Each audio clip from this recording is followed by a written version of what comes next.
Sobat Sehat Bahagia yang tercinta, saat ini kita memasuki bulan puasa. Bagi umat Islam di bulan Ramadan ini melaksanakan ibadah puasa sebulan penuh dari waktu imsak mulai pada pagi hari sampai waktu maghrib di sore hari. Jadi waktunya sekitar 12 jam.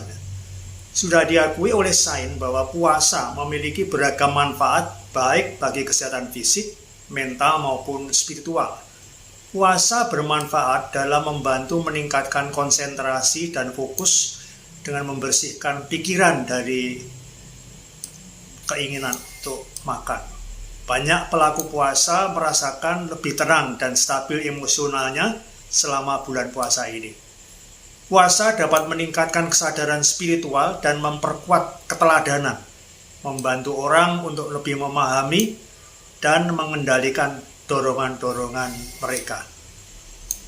Puasa bisa sebagai cara untuk mendekatkan diri kepada Tuhan atau pencarian makna spiritual lainnya. Ini sesuai dengan sabda Nabi Muhammad SAW, "Sumu tasihu", berpuasalah agar engkau sehat. Ternyata hal ini bersesuaian dengan hasil penelitian para ahli yang menemukan bahwa melaksanakan intermittent fasting atau pola makan yang melibatkan siklus antara periode makan dan puasa. Dan ini bukan tentang jenis makanan yang dimakan, tetapi tentang kapan waktu makan tersebut dilakukan.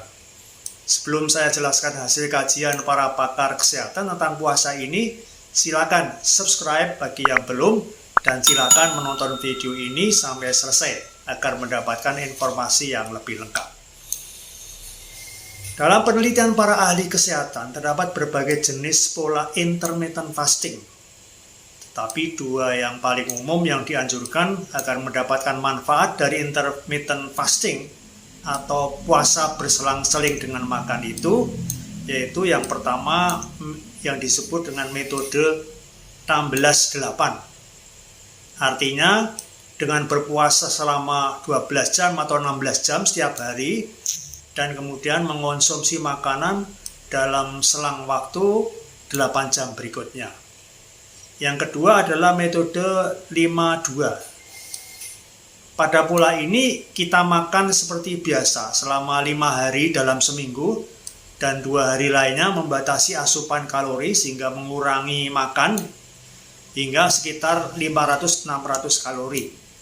Jadi di dalam mengurangi kalori ini tentu juga bisa dilakukan dengan melalui puasa selama berapa jam, misalnya 12 jam atau lebih misalnya.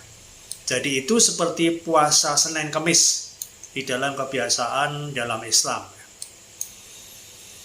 Berdasarkan penelitian intermittent fasting dari para ahli tersebut, ternyata membantu di dalam meningkatkan kesehatan dan pengendalian diabetes.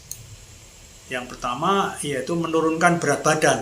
Karena dengan intermittent fasting dapat membantu menurunkan berat badan dengan cara mengontrol asupan kalori secara keseluruhan. Juga dapat meningkatkan metabolisme tubuh, membakar lemak lebih efisien, dan memungkinkan penurunan berat badan yang lebih baik. Berikutnya adalah peningkatan sensitivitas terhadap insulin.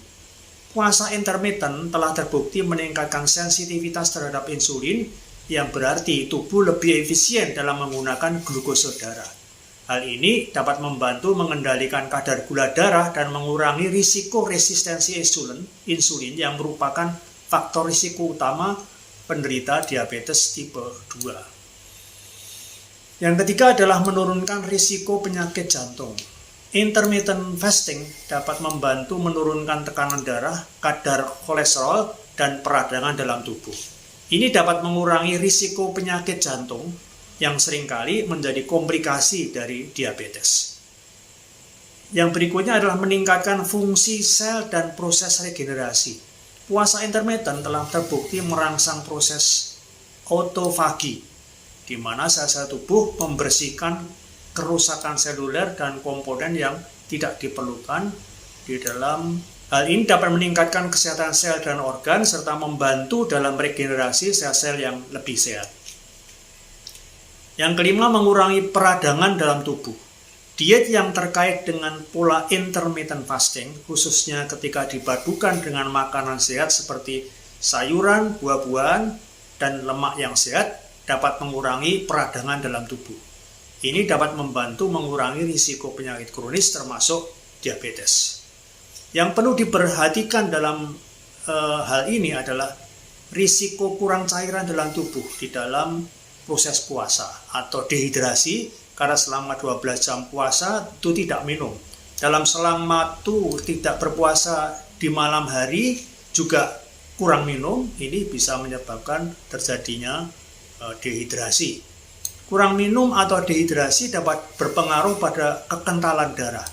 Ketika seseorang tidak minum cukup cairan, darah mereka dapat menjadi lebih kental yang berpotensi menyebabkan berbagai masalah kesehatan, seperti peningkatan risiko pembekuan darah. Kekentalan darah yang tinggi itu meningkatkan risiko terjadinya pembekuan darah. Pembekuan darah ini dapat menjadi masalah serius yang menyebabkan penyakit seperti stroke, serangan jantung, atau trombosis vena. Kemudian akibat yang lain adalah gangguan sirkulasi darah. Darah yang terlalu kental sulit mengalir melalui pembuluh darah dan dengan lancar. Hal ini dapat menyebabkan gangguan pada sirkulasi darah yang pada gilirannya dapat mengakibatkan tekanan darah tinggi, penurunan aliran darah ke organ-organ vital, dan komplikasi lainnya. Berikutnya ada risiko gangguan jantung. Jika darah terlalu kental, jantung harus bekerja lebih keras untuk memompa darah ke seluruh tubuh. Hal ini dapat menyebabkan peningkatan risiko penyakit jantung seperti penyakit jantung koroner atau gagal ginjal. Peningkatan risiko stroke sebagai akibat atau risiko berikutnya. Kekentalan darah dapat menyebabkan pembentukan bekuan darah yang kemudian dapat menyumbat aliran darah ke otak yang menyebabkan stroke iskemik. Untuk menghindari efek dari kekentalan darah akibat kurang cairan pada waktu sedang puasa, sangat penting untuk minum cukup air dan cairan lainnya pada waktu buka sampai sahur dengan minum setidaknya 8 gelas air setiap hari. Batasi konsumsi minuman yang dapat menyebabkan dehidrasi seperti kopi dan teh. Pilih makanan yang tinggi air seperti buah-buahan dan sayuran. Meskipun ada potensi efek negatif dari puasa selama 12 jam sehari itu, banyak orang menemukan bahwa puasa ini dapat diatur dengan baik dalam rutinitas sehari-hari dan memberikan manfaat kesehatan yang signifikan.